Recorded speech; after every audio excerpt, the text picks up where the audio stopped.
So after a long day, I'm finally back. And I'm back at the home. So let's put it this way. I went, and as promised, I got you guys the footage of Canelo versus Charlo live. If I sound tired, it's because I am. It's been a long fucking vacation. In case you guys can't notice, I've been in Nevada for a little bit longer, hence why the lifting videos have ceased. I'll start training again tomorrow. But I took a 5-day vacation, and that 5-day vacation was mountains, and I went to see the not the Rockies, whatever the mountains are over there. Real nice time. And then I ended up seeing some magic shows with David Copperfield, and then obviously I went for Canelo. So I already posted the post-fight video, and you guys already seen it over. It's still growing. It's kind of crazy. It's over 200,000 people have seen that video, the most engagement I've ever had. The video has given me 1,000 subscribers, and I can't thank you more than anything. But I hope most of you can stay and watch the boxing content, because I like this stuff, clearly, right? I go to these fights because I enjoy it. So let me break down what I saw. Canelo versus Charlo is one of those fights where I don't think the majority of people really understood what they were looking at. And I don't mean to sound mean, but I mean reading some of the comments that are being left on the full fight video that's on the channel sort of screams that to me. A lot of people are saying that the fight was boring, that that both fighters don't deserve the pay, that they robbed the public. And I disagree to a lot of extent. I was one of the people when the fight first got announced. And if you've seen my voice is a little rusty, it's because I was screaming last night for Canelo.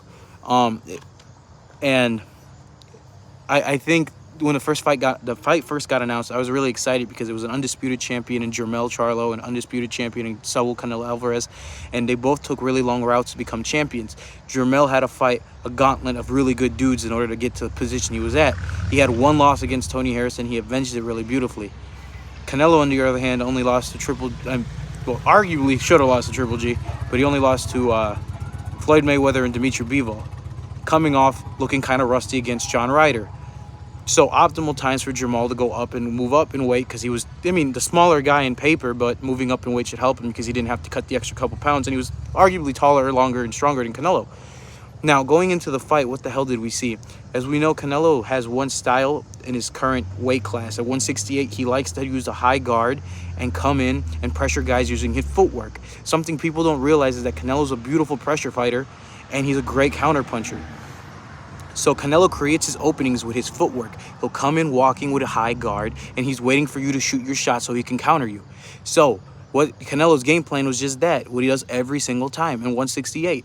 A counter to the stomach, a counter to the top, come in walking. And if you don't make a move so Canelo can counter it, what does he do? He pops his lazy jab. I call it lazy because I don't think Canelo's jab is all that good, and I like Canelo. I was there at the fight, clearly.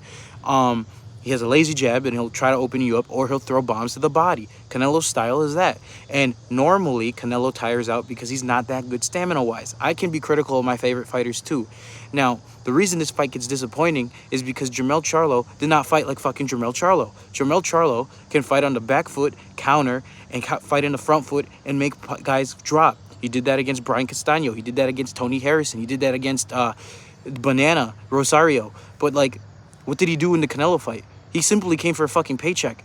I'm not mad at Canelo because Canelo did his thing. But Jermell, from round one, there was no sense of urgency to pop a jab. There was no sense of urgency to get respect from the bigger, stronger man, or bigger, stronger man in quotations. I think Jermell was the bigger guy. Clearly, if you look at the video, you see it. Now, here's the thing. What was Jermell thinking? Well, some people are saying it was literally only for a payday, which I can see, but here's the thing. In the very first round, and in the fourth a couple times, you saw Jermell really do and try to throw some shots. They didn't do anything because he was walking the back foot the whole time, and Canelo ate them like nothing, and he would counter. But I think the moment that was very telling for me was actually in round number 7, ironically, when he got knocked down. Because Canelo's doing his normal thing when he comes with the higher guard, but Jermell tried in round 7 to get something going. He actually landed a couple good solid shots to the head, a couple solid shots to the body, and at that point I said, maybe the fight's going to start to change to Jermell. He looks like he's actually trying to win in round 7, and a couple times in round 4, and very, very rarely in round 1. And I'm not saying he won those rounds. I think it was an easy, unanimous decision for Canelo, like 120, 90, 120, 100 cards, But in the moments where you saw Jermell try being Jermell for 2 seconds, which was the 7th, for about 5 seconds before he got knocked down, it was very telling. Jermell came, and he tried using his right hand, and he got stuck in the corner because Canelo walked him in. When Canelo walked him in, what happens? He throws his overhand right like he always does, and then Jermell eats the overhand right, and you see the whole fight change. And the reason I say this is because I've never seen this in a fight in my life, where the fighter takes a shot from Canelo in this case, and once he goes down, the entire fight just changes. I feel like there was fear, like genuine fear in Jermel's eyes. Like he tasted that right hand that buzzed him and dropped him basically, and the rest of the fight was him just running away and trying to survive. Like there was genuine fear of what was coming to him. Like he had no response, which was insane. Derek James, I don't know what he was telling him in the corner since I was there live, but what the fuck was that? You didn't prepare to take big shots from bigger guys. You didn't prepare to go rounds. You didn't prepare to box. You didn't prepare to fucking fight. Like, I understand you want to survive, but at the same time, you're in the biggest stage and the biggest time. And Jermel is a popular guy. He did 800,000 viewers on Showtime against Brian Castaño in part 1. Like, he's a big name. Like, you're telling me you're going to go on the biggest stage of your career against the biggest fighter ever and then just fucking lose? And then just survive? Like, it makes no sense. But all of that to say that, like, Canelo's looking great. Like, what's next for him, right? Jermel looked like he came for a paycheck. Jermel looked scared. He looked like he didn't want to come there to win, and he didn't. Like, he got knocked down in the 7th. He lost all effort, and then from there, it was just Canelo doing what Canelo does best, pressure and throw rights. Anybody saying Canelo's boring, well, I'm sorry. He's always been that way. The reason Canelo fights get exciting is if you have a good, high, sophisticated level guy like Triple G. Triple G in part 1 and part 2 was amazing. High pressure jab, high octane action, high power. Jermel Charlo wasn't Triple G, but I did expect more. I expected him to go out on his shield, which he didn't. So what's next for Canelo? Well, Canelo has 2 options, in my opinion. One is David Benavidez, because in 2024, the WBC will mandate David Benavidez to get his title shot. And as much as I don't like David Benavidez, he does deserve his title shot, because by the rules, he's the WBC interim champion, and he's earned that spot. Even if it is against David Lemieux and Caleb Plant, which I don't think are that great of fighters personally, but he earned his shot. But rumor has it that he's supposed to be fighting Dimitri Bubo Andre in November, so if he wins that fight, then he earns his Canelo fight. Vice versa, if Andre wins, then he earns his Canelo fight. So breaking that fight down real quick, I think David Benavidez is food for Canelo. He's a come forward pressure fighter, kind of throws punches without really any reasoning. His best is his gas tank. He throws a lot of punches, doesn't really have a lot of coordination, easy to counter. Look at what freaking Ronald Gavril did to him. He dropped him twice. Canelo can do that too. Easy money for Canelo. He's a natural counterpuncher versus a natural pressure fighter. But I think that's a big selling fight for Canelo in May. If it's Bubu Andre, on the other hand, I think that's a little bit more sophisticated, simply because he's a pure boxer, and I can break that down sometime else. But those are 2 viable options depending on who wins that fight. Personally, I think Andre would win, but I think they're going to rob him and give David Benavidez the win because he's the bigger, high-profile name for Canelo. The second option, which I think would be the last fight of his PBC 3-fight deal with Terrence Bud Crawford. Now, I know people are thinking, well, he just fought Jermel Charlo, nobody's going to give him credit for it. The thing is, Terrence Bud Crawford is arguably number 1 pound for pound in the world. Canelo's arguably number 5 pound for pound in the world. This is number 1 versus number 2, 2 undisputed champions. And the difference is that this is Terrence Bud Crawford, who's knocked out his last 10 opponents, has looked wonderful. And every time he's been on, every time people have doubted that man, he has knocked them out, and good. Style-wise, this fight is very interesting.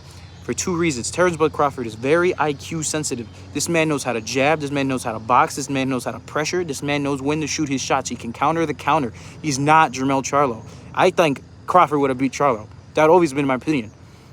Same way I thought Crawford was always going to be Spence. You can go in the videos. He's very high Q, one of my favorite fucking fighters. Here's the caveat, though. His jab is beautiful. His left hand is beautiful. He has power in both hands. But the problem with Terrence Bud Crawford moving up to 168 pounds is 3 fucking weight classes.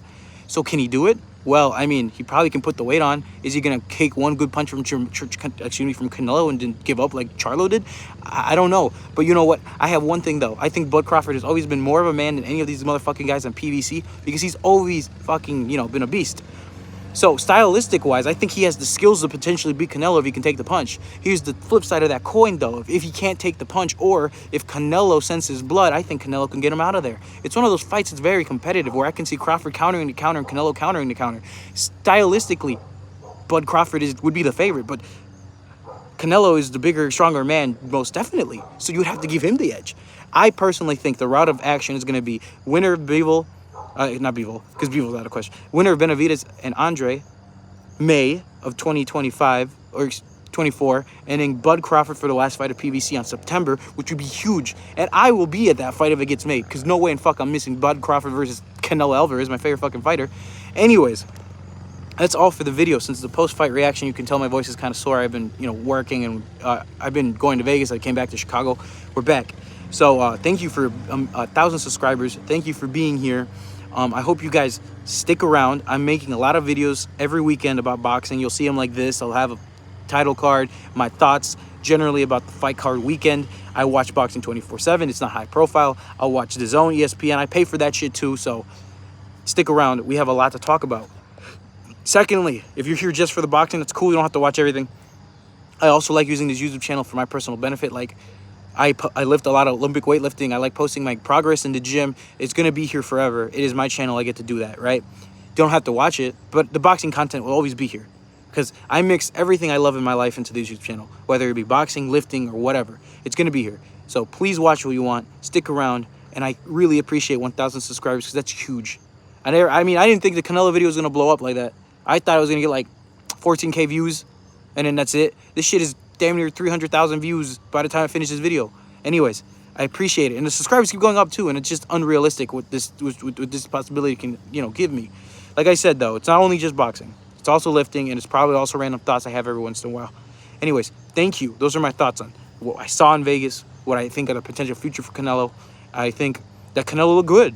I think people giving him shit are just being assholes. Peace.